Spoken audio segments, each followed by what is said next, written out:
മലപ്പുറം കൊടിഞ്ഞിയിൽ വയോധികയായ മാതാവും ഭിന്നശേഷിക്കാരനായ മകനും സാമ്പത്തിക തട്ടിപ്പിനിരയായ കേസിൽ മനുഷ്യാവകാശ കമ്മീഷന് മുൻപാകെ ജില്ലാ പോലീസ് മേധാവി റിപ്പോർട്ട് സമർപ്പിച്ചു.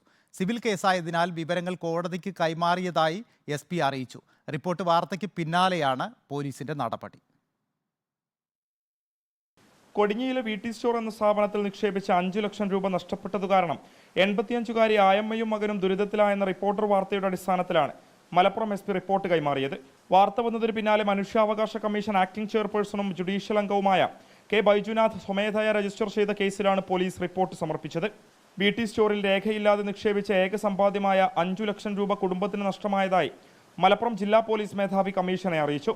സിവിൽ കേസായതിനാൽ റിപ്പോർട്ട് കോടതിക്ക് നൽകിയെന്നും പോലീസ് വ്യക്തമാക്കി. നാട്ടുകാരുടെ സഹായം കൊണ്ടാണ് വയോധികയും മകനും ജീവിക്കുന്നതെന്ന് ജില്ലാ വനിതാ ശിശു വികസന ഓഫീസറും കമ്മീഷനെ അറിയിച്ചു. കുടുംബത്തിന് നീതി ഉറപ്പാക്കാൻ ആവശ്യമായ നടപടികൾ സ്വീകരിക്കണമെന്ന് കമ്മീഷൻ ജില്ലാ പോലീസ് മേധാവിക്ക് നിർദ്ദേശം നൽകിയിരുന്നു. തിരൂരങ്ങാടി കൊടിഞ്ഞി സ്വദേശിയായ ഉമ്മയും ഭിന്നശേഷിക്കാരനായ മകനുമാണ് സാമ്പത്തിക തട്ടിപ്പിനിരയായത്. ഭൂമി വിറ്റുകിട്ടിയ 5 ലക്ഷം രൂപ 2018-ലാണ് ഇവർ VT സ്റ്റോറിൽ നിക്ഷേപിച്ചത്. ലാഭവിഹിതം നൽകാമെന്ന വ്യവസ്ഥയിലായിരുന്നു ഇത്. എന്നാൽ ബിസിനസ് തകർന്ന് VT സ്റ്റോർ പൂട്ടി. സാമ്പത്തിക തട്ടിപ്പിനെതിരെ കടയുടമയ്ക്കെതിരെ തിരൂരങ്ങാടി പോലീസ് കേസെടുത്തിട്ടുണ്ട്. റിപ്പോർട്ടർ, തിരൂർ.